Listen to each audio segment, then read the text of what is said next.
Tinula tayo ng ulo ng isda. Tinula. Ito siya. Ulo ng isda. Niluto na. Nilagyan ko lang sa sitaw, talbos, saka malunggay. Saka isang pirasong talong. Sarap. Tanghalian na. Kain tayo. Ginataan ako ng dorado. Nagpabili kasi ako sa kumari ko sa Paris ng dorado. Ginawa ko.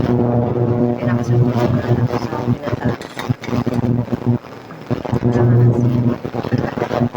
Walang simple. Dorado, malaking isda to. Ang dami ko na bili sa kanya.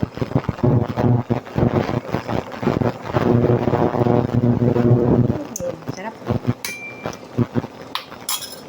Dorado. Yung isda yan.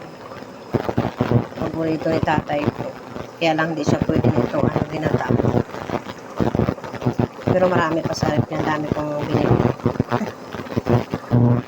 Lagyan ng malunggay sa kanya. Ito sa akin.